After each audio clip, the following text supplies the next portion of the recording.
Hi ಸ್ನೇಹಿತರೆ, ಹೇಗಿದ್ದೀರಾ? ಇವತ್ತೇನು ವೆರೈಟಿ ಅಡುಗೆ ತೋರಿಸ್ತಿದ್ದಾರೆ ಅಕ್ಕ ಅಂದ್ಕೊಂಡ್ರೆ, ಇವತ್ತು ನಮ್ಮದು ಬನಶಂಕರಮ್ಮನ ತೇರು ಇತ್ತಲ್ರಿ, ಅದಕ್ಕೆ ನಾನು ವೆರೈಟಿ ನೈವೇದ್ಯ ಮಾಡಿದ್ದೆ ನಮ್ಮ ಅಮ್ಮಗೆ. ಮತ್ತು ನಿಮಗೂ ತೋರ್ಸೋಣ ಅಂತ ತೋರ್ಸಕತ್ತೀನಿ. ಈಗ ನೋಡಿರಿ, ಅಕ್ಕಿ ಪಾಯಸಕ್ಕೆ ಅಕ್ಕಿ ನೆನೆ ಹಾಕೀನಿ ನೋಡಿರಿ. ರೇಷನ್ ಅಕ್ಕಿಯಿಂದ ಮಾಡಿರಿ ಫ್ರೆಂಡ್ಸ್. ಅಕ್ಕಿ ಹುಗ್ಗಿ ಪಾಯಸ ಮಾತ್ರ ಮಸ್ತ ಬರ್ತೈತೆ ರೀ. ಆಮೇಲೆ ಇದಕ್ಕೆ ಕುಸ್ಬಿ ಕಾಳು ಹಾಕಬೇಕು. ಕುಸ್ಬಿ ಕಾಳು ಎಲ್ಲರಿಗೂ ಗೊತ್ತಿರುತ್ತೆ. ಕುಸ್ಬಿ ಕಾಳು ಹಾಕಿ ನೆಕ್ಸ್ಟ್ ನೋಡಿರಿ, ನಾನು ಗಾರ್ಗಿ ಮಾಡಾಕತ್ತಿದ್ರಿ, ಬೆಲ್ಲದ ಗಾರ್ಗಿನ. ಅದು ಹೇಗೆ ಅಂತ ನಿಮಗೆ ತೋರಿಸ್ತೀನಿ. ಬೆಲ್ಲದ ಗಾರ್ಗಿ ಮಾಡಾಕ್ರಿ ಸ್ವಲ್ಪ ಗೋಧಿ ಹಿಟ್ಟು ತೊಗೊಳ್ರಿ, ಸ್ವಲ್ಪ ಬೆಲ್ಲ ತೊಗೊಳ್ರಿ, ಮತ್ತು ರಾತ್ರಿ ಮಾಡಿರ್ತೀರಲ್ಲ ಬಿಸಿಯನ್ನು ಅದನ್ನೇ ಸ್ವಲ್ಪ ನೆನೆ ಇಟ್ಬಿಡಿ. ನೋಡಿ, ಇವಾಗ ಹೋಳಿಗೆ ಮಾಡೋಕ್ಕೆ ಹಿಟ್ಟು ನೆನೆ ಹಾಕಿದ್ದೆ. ಇವಾಗ ತೋರಿಸ್ತೀನಿ ನೋಡಿ ಫ್ರೆಂಡ್ಸ್. ನಾವು ಇವಾಗ ಬೆಲ್ಲದ ಗಾರ್ಗಿ ಮಾಡೋಕ್ಕೆ ಅನ್ನ ಏನು ನೆನೆ ಇಟ್ಟಿದ್ವಲ್ಲ ನೈಟು, ಆ ಅನ್ನ ಹಾಕ್ಕೋಬೇಕು. ಆ ಅನ್ನಕ್ಕೆ ಮತ್ತು ಗೋಧಿ ಹಿಟ್ಟು ಹಾಕ್ಕೋಬೇಕು.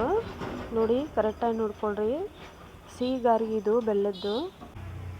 ನೋಡಿ, ಇವಾಗ ಸಣ್ಣಗೆ ಬೆಲ್ಲನ ಪುಡಿ ಮಾಡಿ ಇಟ್ಕೋಬೇಕು. ಬೆಲ್ಲನ ಸಾರಿ ಫ್ರೆಂಡ್ಸ್, ಸ್ವಲ್ಪ ಡಿಸ್ಟರ್ಬೆನ್ಸ್ ಇದೆ ಇಲ್ಲಿ. ನೋಡಿ, ಈ ಥರ ನೀವು ಗೋಧಿ ಹಿಟ್ಟು ಮತ್ತು ಅನ್ನ ಬೆಲ್ಲ ಹೀಗೆ ಮಾಡೋರಾದರೆ ಅನ್ನನ ನೈಟು ನೆನೆ ಇಡಿ. ಬಿಸಿ ಅನ್ನ ಹೇಗೂ ಮಾಡಿರ್ತೀರಲ್ಲ ಅದರಲ್ಲೇ. ನೋಡಿ, ಇವಾಗ ಹಿಟ್ಟು ರೆಡಿ ಆಯಿತು ಫ್ರೆಂಡ್ಸ್. ಇದು ಗಾರ್ಗಿ ಮಾತ್ರ ಸೂಪರಾಗಿ ಬರ್ತಾವೆ. ನಾವೆಲ್ಲ ಹೇಳಿ ಮಾಡಿಸ್ಕೊತಿದ್ವಿ ಇದನ್ನು, ಅಷ್ಟು ಟೇಸ್ಟ್ ಆಗ್ತೈತ್ರಿ. ಈಗ ಈ ಕಡೆ ರೀ ಅಕ್ಕಿ ಪಾಯಸಕ್ಕೆ ಕುಸ್ಬಿ ಕಾಳು ನೆನೆ ಇಟ್ಟಿದ್ದೆ ನಾನು. ಕುಸ್ಬಿ ಕಾಳು ಈಗೇನ್ರಿ ಕಿರಾಣಿ ಅಂಗಡಿಗಳಾಗೆಲ್ಲ ಸಿಗ್ತಾವೆ ನೋಡಿರಿ. ಕಿರಾಣಿ ಅಂಗಡಿಗಳಾಗ ಸಿಗ್ತಾವ್ರಿ. ಒಂದು ವೇಳೆ ಕುಸ್ಬಿ ಕಾಳು ನಿಮ್ಮ ಮನೇಲಿ ಇಲ್ಲ ಅಂದರೆ ಮೊಸರು ಹಾಕ್ರಿ ನೀವು ಅಕ್ಕಿ ಪಾಯಸಕ್ಕೆ.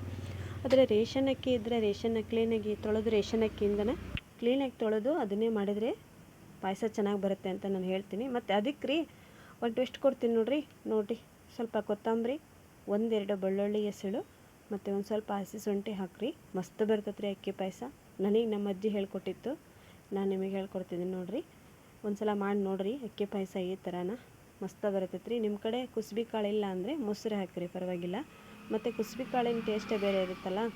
ಆ ಕುಸ್ಬಿ ಕಾಳು ಈ ಥರ ನಾನು ಮಿಕ್ಸಿ ಮಾಡ್ಕೊಂಡು ನೋಡಿ. ನೆಕ್ಸ್ಟು ನನ್ನ ಮಗಗೆ ಪಲಾವ್ ಮತ್ತು ಮಿರ್ಚಿ ರೆಡಿ ಮಾಡಿದ್ದೆ. ಈ ಕಡೆ ಒಂದು ಬಾಣಲೆ ಮಿರ್ಚಿ ಮಾಡಿತ್ತಲ್ಲ, ಅದೇ ಬಾಣಲೆಯಲ್ಲಿ ನಾನು ಗಾರ್ಗಿನ ಕರ್ಕೊತೀನಿ ನೋಡಿ ಫ್ರೆಂಡ್ಸ್. ಇದು ನೀವು ಆಗಲಿ ಅಂತ ಬಿಡೋಕೆ ಹೋಗ್ಬೇಡಿ, ಯಾಕಂದರೆ ಇದು ಮೆದುವೇ ಆಗುತ್ತೆ. ಯಾಕಂದರೆ ಅನ್ನ ಗೋಧಿ ಹಿಟ್ಟು ಬೆಲ್ಲ ಹಾಕಿರ್ತೇವಲ್ಲ, ಚೆನ್ನಾಗಿ ಬರ್ತೈತೆ ರೀ. ನೋಡಿರಿ, ನಾನು ನೈವೇದ್ಯಕ್ಕೆ ಎಡೆಗೆ ಅಂತಂದೆ ಇದನ್ನು ಮಾಡಿದ್ದೆ. ನೋಡಿ ಫ್ರೆಂಡ್ಸ್, ನೀವೆಲ್ಲ ನನ್ನ ವಿಡಿಯೋ ನೋಡ್ತೀರಾ, ಸಬ್ಸ್ಕ್ರೈಬ್ ಮಾಡ್ಕೊಳ್ಳಲ್ಲ ಮತ್ತು ಲೈಕ್ ಮಾಡೋಲ್ಲ ಫ್ರೆಂಡ್ಸ್. ಪ್ಲೀಸ್ ನೋಡಿ, ಹಾಗೆ ಬಿಟ್ಬಿಡಬೇಡಿ, ಲೈಕ್ ಕೊಡಿ. ಮತ್ತು ಬಾಜು ಬೆಲ್ ಬಟನ್ ಇರುತ್ತಲ್ಲ, ಕ್ಲಿಕ್ ಮಾಡಿ ಫ್ರೆಂಡ್ಸ್ ಪ್ಲೀಸ್. ನೋಡಿ, ಈ ಥರ ಬಂತದು.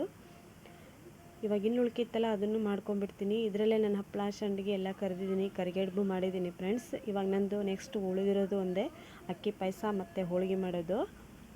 ನೋಡಿ, ಇವಾಗ ಅಕ್ಕಿ ಪಾಯಸನೂ ರೆಡಿ ಆಯಿತು. ಇದಕ್ಕೆ ನಾನು ಆಗಲೇ ಹಾಲು ಮಾಡಿದ್ನಲ್ಲ, ಆ ಹಾಲು ಹಾಕ್ಬಿಡ್ತೀನಿ ನೋಡಿ ಫ್ರೆಂಡ್ಸ್. ಇಷ್ಟೆಲ್ಲ ತಯಾರಿ ಮಾಡ್ಕೊಂಡು ನಾನಿವತ್ತು ಅಕ್ಕಿ ಪಾಯಸನೂ ರೆಡಿ ಆಯಿತು, ಪಲ್ಯ ರೆಡಿ ಆಯಿತು. ನೋಡಿ, ಇವಾಗ ನಾನು ಗಾರ್ಗಿ ಮಾಡಿದ್ದಲ್ಲ, ನೋಡಿ ಯಾವ ಥರ ಬರುತ್ತೆ ಅಂತ. ನೋಡಿ, ಸ್ವೀಟ್ ಥರನೇ ಬರುತ್ತೆ ಇದು. ಒಂದು ಸಲ ಮಾಡ್ಕೊಂಡು ತಿನ್ನಿರಿ ಫ್ರೆಂಡ್ಸ್. ಏನಾದರೂ ಫಂಕ್ಷನ್ಗಳಲ್ಲಿ, ಆಮೇಲೆ ನೀವು ಇದನ್ನು ಜಾಸ್ತಿ ದೀಪಾವಳಿ ಹಬ್ಬದಲ್ಲಿ ಜಾಸ್ತಿ ಮಾಡ್ತಾರೆ. ಮತ್ತು ಈ ಕಡೆ ಹೋಳಿಗೆನೂ ರೆಡಿ ಆಯಿತು. ಹೋಳಿಗೆನೂ ಮಾಡಿದ್ದೆ, ಕರಿಗಡುಬು ಫಸ್ಟಿಗೆ ಮಾಡಿಟ್ಟಿದ್ದೆ ಫ್ರೆಂಡ್ಸ್ ನಾನು. ನೋಡಿ, ಈ ಥರ ಹೋಳಿಗೆನೂ ಮಾಡಿಕೊಂಡೆ ನೋಡಿ ಫ್ರೆಂಡ್ಸ್. ಹೋಳಿಗೆ ಆಯಿತು ನೋಡಿ. ಇವಾಗ ಹೋಳಿಗೆನೂ ರೆಡಿ ಆಯಿತು. ನೆಕ್ಸ್ಟು ನಾನು ಇವತ್ತು ಸ್ವಲ್ಪ ಹೆವಿ ಆಯಿತು ಫ್ರೆಂಡ್ಸ್, ಆದರೂ ನಿಮಗೆ ತೋರಿಸ್ತಾ ಇದ್ದೀನಿ ನೋಡಿ. ಇವಾಗಿದು ಹೋಳಿಗೆನ ನಾನು ಬೇಯಿಸ್ತಿದ್ದೀನಿ ನೋಡಿ. ಹಿಟ್ಟು 1 ತಾಸು ನೆನೆ ಇಟ್ಟುಬಿಡಿ, ಯಾಕಂದರೆ ಹಿಟ್ಟು ನೆಂದಷ್ಟು ಹೋಳಿಗೆ ಚೆನ್ನಾಗಿ ಬರ್ತಾವ್ರಿ. ನೋಡಿರಿ ಈ ಥರ ಹೋಳಿಗೆ ಹಾಕಬೇಕು. ನನಗೂ ಇನ್ನೂ ಅಷ್ಟು ಸರಿಯಾಗಿ ಮಾಡೋಕ್ಕೆ ಬಂದಿಲ್ಲ, ನಮ್ಮ ಸಿಸ್ಟರ್ಸ್ ಚೆನ್ನಾಗಿ ಮಾಡ್ತಾರೆ ನೋಡಿ. ಇಷ್ಟು ಹೋಳಿಗೆ ಮಾಡಿದೆ ನಾನು, ಒಂದು 10 ಹೋಳಿಗೆ ಅಷ್ಟೇ ಮಾಡಿದ್ದೀನಿ, ಯಾಕಂದರೆ ಕರಿಗಡುಬು ಮಾಡಿದ್ದೆ ನಾನು. ಇವಾಗ ನಂದೆಲ್ಲ ನೈವೇದ್ಯಕ್ಕೆ ರೆಡಿ ಆಯಿತು ನೋಡಿ. ಬನಶಂಕರಿ ತಾಯಿಗೆ ನೈವೇದ್ಯ ಮಾಡೋಕ್ಕೆ ನೋಡಿ, ಪುರಿ ಮಾಡಿದ್ದೆ ಮತ್ತು ಕರಿಗಡುಬು ಮಾಡಿದ್ದೆ. ಬೆಳಗ್ಗೆ 4 ಗಂಟೆಗೆ ಎದ್ದಿದ್ದೆ ಫ್ರೆಂಡ್ಸ್ ಇವತ್ತು ನಾನು ನೋಡಿ. ಮತ್ತು ಕೋಸಂಬರಿ ರೆಡಿ ಮಾಡಿದ್ದೆ, ಮತ್ತು ಅವರೆಕಾಳು ಪಲ್ಯ ಮತ್ತು ಹೋಳಿಗೆ, ತುಪ್ಪನೂ ಕಾಸಿಟ್ಟಿದ್ದೆ. ಆಮೇಲೆ ಗಾರ್ಗೆ ಮಾಡಿದ್ದೆ ನೋಡಿ. ಗಾರ್ಗೆ ಮಾತ್ರ ಸೂಪರ್ ಆಗಿದ್ದಾವೆ ನೋಡಿ. ಅವರೆಕಾಳು ಪಲ್ಯ. ಮತ್ತು ಪ್ಲೀಸ್ ಫ್ರೆಂಡ್ ಲೈಕ್ ಮಾಡಿ, ಹಾಗೆ ವಿಡಿಯೋ ನೋಡಬೇಡಿ. ನೋಡಿ ಇವಾಗೆಲ್ಲ ವೆರೈಟಿ ನಂದು ಅಡುಗೆ ರೆಡಿ ಆಯಿತು. ನೆಕ್ಸ್ಟ್ ಹಪ್ಪಳನ ಕರೆದು ಒಂದು ಕವರಲ್ಲಿ ಹಾಕಿಟ್ಟಿದ್ದೆ. ನೋಡಿ ಇವಾಗ ಬಾಳೆದೆಲೆ ತರಿಸಿದ್ದೆ ನಾನು. ಬಾಳೆದೆಲೆ ಮೇಲೆ ನೋಡಿ ಫ್ರೆಂಡ್ಸ್, ನಮ್ಮ ಬನಶಂಕರಿ ಅಮ್ಮಗೆ ನಾನು ಬಾಳೆದೆಲೆ ಮೇಲೆ ನೈವೇದ್ಯ ಮಾಡಿದ್ರಾಯ್ತು ಅಂತ ಬಾಳೆ ಎಲೆ ತರಿಸೀನಿ. ನೋಡಿ ಫ್ರೆಂಡ್ಸ್, ನೀವು ನನಗೆ ಇನ್ನೂ ಚೆನ್ನಾಗಿ ಸಪೋರ್ಟ್ ಮಾಡಿದರೆ ನಾನು ಇನ್ನೂ ಚೆನ್ನಾಗಿ ವಿಡಿಯೋ ಹಾಕ್ತೀನಿ. ನೋಡಿ ಇವಾಗ ನಾನು ಇದ್ರ ಮೇಲೇ ನೈವೇದ್ಯ ಮಾಡಿ. ನೋಡಿ ಫ್ರೆಂಡ್ಸ್, ಇವತ್ತಿನ ಅಡುಗೆ ಸ್ವಲ್ಪ ವೆರೈಟಿನೇ ಇದೆ. ನಿಮಗೆ ಇಷ್ಟ ಆದರೆ ಮತ್ತು ಲೈಕ್ ಮಾಡಿ, ಶೇರ್ ಮಾಡಿ, ನಿಮ್ಮ ಫ್ರೆಂಡ್ಸ್ಗೆಲ್ಲ ಶೇರ್ ಮಾಡಿ ಅಂತ ಕೇಳ್ಕೊತೀನಿ. ನೆಕ್ಸ್ಟ್ ನೋಡಿ, ನಾನೆಲ್ಲದನ್ನು ನೈವೇದ್ಯಕ್ಕೆ ಅಂತ ಹೇಳಿ ರೆಡಿ ಮಾಡಿ ಇಟ್ಕೊಂಡಿದ್ದೀನಿ. ಈಗ ಇದನ್ನೆಲ್ಲ ನಾನು ಅಮ್ಮನವ್ರಿಗೆ ಇನ್ನೊಂದು ಸಲ ಪೂಜೆ ಮಾಡಿ ಮತ್ತೆ ಸಿಗ್ತೀನಿ ಫ್ರೆಂಡ್ಸ್. ಮತ್ತು ಇವತ್ತು ನನ್ನ ವಿಡಿಯೋ ನಿಮಗೆ ಹೇಗೆ ಅನ್ನಿಸ್ತು, ನಾನು ಮಾಡಿರೋ ಅಡುಗೆ ಹೇಗೆ ಅನ್ನಿಸ್ತು ಅಂತ ಕಮೆಂಟ್ ಬಾಕ್ಸಲ್ಲಿ ಹಾಕಿ ಫ್ರೆಂಡ್ಸ್. ಮತ್ತೆ ಸಿಗ್ತೀನಿ, ಬಾಯ್.